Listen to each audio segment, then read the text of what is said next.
Hey everyone, welcome back to the channel. Today we are starting a new series on LlamaIndex. In this first tutorial, we are going to build a basic RAG system, that's Retrieval-Augmented Generation. We'll be using Groq for lightning fast responses, HuggingFace for open source embeddings, and ChromaDB as our vector storage. By the end of this video, you'll know how to turn raw text into an intelligent, searchable knowledge base. Let's start with our first cell. We need to install LlamaIndex, the Groq and HuggingFace extensions, ChromaDB for our database, and the sentence transformers library. This sets up our entire technical environment. In cell 2, we import our core components. Notice vector store index for indexing and settings to manage our global configurations. We also load our Groq API key from a .env file for security. Always keep your keys hidden. Now the engine of our system. We initialize the Llama 3.3-70B- versatile model via Groq. It's incredibly fast and smart. For embeddings, instead of paying for OpenAI, we're using BAAI/BGE-small-en-v1.5 from HuggingFace. It's a top-tier open-source model that runs right on your CPU. Finally, we attach these to our global settings so LlamaIndex knows which models to use throughout the pipeline. We need data to search through.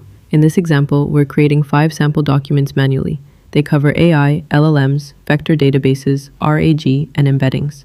In a real-world project, you would use LlamaIndex's simple directory reader to load PDFs or text files from your computer.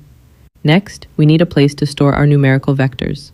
We create an ephemeral Chroma client, which means the data stays in memory. We create a collection named rag_tutorial and initialize the Chroma vector store. We then wrap this in a storage context. This tells LlamaIndex exactly where to save the data we're about to index. This is where the magic happens. We call vector store index from _documents. LlamaIndex takes our text, uses the HuggingFace model to turn it into vectors, and saves it into ChromaDB. This creates our searchable knowledge base. Now we can ask questions. We convert our index into a query _engine. When we ask, "What is RAG?"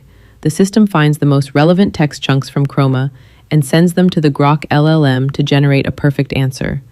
Look at the source nodes below the answer. It shows exactly which documents were used to generate that response, along with their similarity scores. Let's put it to the test with multiple queries. We ask about vector databases, LLMs, and embedding models. Notice how the system retrieves only the specific context needed for each topic. This proves our RAG system is robust and context-aware. That's it for tutorial 1.